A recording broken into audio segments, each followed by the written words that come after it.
ಮಂಡ್ಯ ನಗರದ new Tamil colony 154 ಕುಟುಂಬಗಳಿಗೆ ಮನೆಗಳನ್ನು ಮಂಜೂರಾತಿ ಮಾಡಿ ಸರ್ಕಾರದ ನೂತನ ವಸತಿ ಯೋಜನೆಯಡಿಯಲ್ಲಿ ಕಾಮಗಾರಿಯನ್ನು ಶೀಘ್ರದಲ್ಲಿ ಪ್ರಾರಂಭಿಸುವುದು ಸೇರಿದಂತೆ ಹಲವು ಬೇಡಿಕೆಗಳನ್ನು ಮುಂದಿಟ್ಟು ನಿವಾಸಿಗಳು ಮಂಡ್ಯ ನಗರಸಭೆ ಎದುರು ಬುಧವಾರ ಪ್ರತಿಭಟನೆ ನಡೆಸಿದರು. ಭೂಮಿ ಮತ್ತು ವಸತಿ ಹಕ್ಕು ವಂಚಿತರ ಹೋರಾಟ ಸಮಿತಿ, ಕರ್ನಾಟಕ ಜನಶಕ್ತಿ, ಮಹಿಳಾ ಮುನ್ನಡೆ ಹಾಗೂ ಮಂಡ್ಯ ನಗರ ಶ್ರಮಿಕ ನಗರ ನಿವಾಸಿಗಳ ನೇತೃತ್ವದಲ್ಲಿ ನಗರಸಭೆ ಎದುರು ಪ್ರತಿಭಟನೆ ನಡೆಸಿದ ಹೋರಾಟಗಾರರು ಸರ್ಕಾರದ ವಿರುದ್ಧ ಘೋಷಣೆ ಕೂಗಿದರು.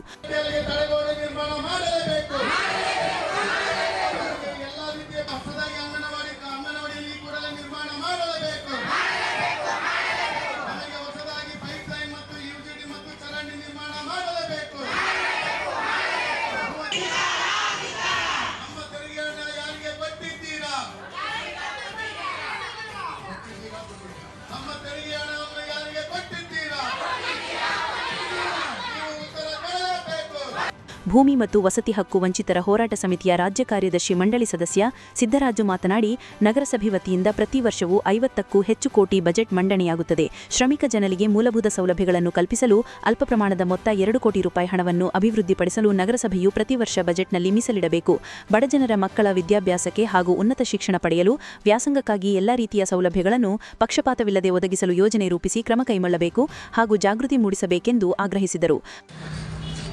ಇವತ್ತೇನು ನಮ್ಮ ನ್ಯೂ ತಮಿಳು ಕಾಲೋನಿಯ ಜನರು ತಮ್ಮ ಏರಿಯಾದಿಂದನೇ ತಮ್ಮ ಬ್ಯಾನರ್ಗಳನ್ನ ಹಿಡಿದು ಆ ಬ್ಯಾನರ್ಗಳಲ್ಲಿ ಅವರ ಏರಿಯಾದ ಒಂದು ಚಿತ್ರಣವನ್ನು ಹಾಕಿ ಇವತ್ತು ಮಂಡ್ಯದ ನಾಗರಿಕರ ಮುಂದೆ ಪ್ರಮುಖ ಬೀದಿಗಳಲ್ಲಿ ಮೆರವಣಿಗೆ ಮಾಡ್ತಾ ಅವರ ಹಕ್ಕುಗಳನ್ನು, ಅವರ ಸಮಸ್ಯೆಗಳನ್ನು ಸ್ಥಳೀಯ ಆಡಳಿತವಾದ ನಗರಸಭೆ ಮುಂದೆ ಇಡಲಿಕ್ಕೆ ಇವತ್ತು ಬಂದು ಇಲ್ಲಿ ಕುಳಿತಿದ್ದೀವಿ.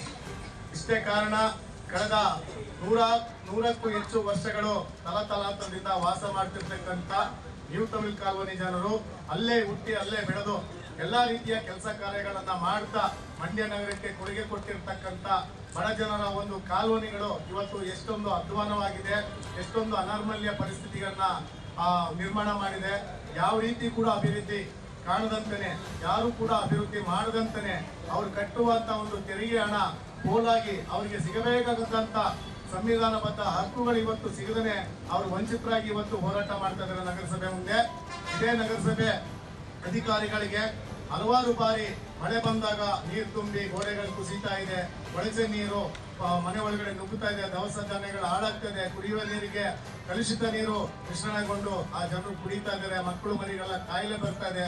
ಇಂಥ ಅನೇಕ ವಿಚಾರಗಳನ್ನ ಇಟ್ಟು ಅವರಿಗೆ ಫೋಟೋಗಳ ಮೂಲಕ ನಾವು ಮಾಹಿತಿ ಕೊಟ್ಟಿದ್ರು ಕೂಡ ಕಣ್ಣು ಕಾಣದಂತೆನೆ, ಕಿವಿನೂ ಕೇಳಿಸ್ಕೊಳ್ದಂತೆನೆ ಬಾಯಿ ಮುಚ್ಕೊಂಡು ಮೌನವಾಗಿ ಕುಂತಿರುವಂತದನ್ನ ಇವತ್ತು ನಾವು ಪ್ರಶ್ನೆ ಮಾಡ್ಲಿಕ್ಕೆ ಬಂದಿದ್ದೀವಿ. ಅದೇ ರೀತಿ ಹಲವಾರು ಜಿಲ್ಲಾಧಿಕಾರಿಗಳ ಸಭೆಯಲ್ಲೂ ಕೂಡ ಇಂಥ ಒಂದು ಸಮಸ್ಯೆಯನ್ನ ಜಿಲ್ಲಾಧಿಕಾರಿಗಳ ಮುಂದೆ ಇಟ್ಟಾಗ ಜಿಲ್ಲಾಧಿಕಾರಿಗಳು ಕೂಡ ಅವರು ಆದೇಶ ಮಾಡಿದ್ದಾರೆ, ಕೂಡಲೇ ನ್ಯೂ ತಮಿಳು ಕಾಲೋನಿ ನಿವಾಸಿಗಳಿಗೆ ಬೇಕಾದಂತ ಎಲ್ಲ ಮೂಲಭೂತ ಅಗತ್ಯ ಸೌಲಭ್ಯಗಳನ್ನ ನಗರಸಭೆ ಮಾಡಿಕೊಡ್ಬೇಕು ಅಂತ ಇದೇ ಕಮಿಷನರ್ ಆದಂತ ಪಂಪಶ್ರೀ ಅವರು ಕೂಡ ಅವತ್ತಿನ ದಿನ ಹೇಳಿದ್ದಾರೆ. ಅದು ಆದೇಶದ ಪ್ರತಿನೂ ಕೂಡ ನಾವು ಇವತ್ತು ಇಲ್ಲಿ ತಂದಿದ್ದೀವಿ. ಆ ಆದೇಶದ ಪ್ರತಿಗೆ ಅವರು ಉತ್ತರ ಕೊಡಬೇಕು. ಒಂದು ಜಿಲ್ಲಾಧಿಕಾರಿಗಳ ಆದೇಶವನ್ನೇ ಅವರು ಉಲ್ಲಂಘನೆ ಮಾಡ್ತಾರಂದ್ರೆ ಬಡ ಜನರಿಗೆ ನಿಜವಾಗ್ಲೂ ಇವರು ನ್ಯಾಯ ಕೊಡ್ತಾರಾ ಅನ್ನುವಂತ ನಮಗೆ ಒಂದು ನಿರಾಶೆ ಮೂಡಿದೆ. ಪ್ರತಿಭಟನೆಯಲ್ಲಿ ಮಹಿಳಾ ಮುನ್ನಡೆಯ ಶಿಲ್ಪಾ, ಶ್ರಮಿಕರಾದ ಶಿವ, ವಿಜಿ ಹಾಗೂ ರತ್ನ ಸೇರಿದಂತೆ ಮತ್ತಿತರರು ಹಾಜರಿದ್ದರು.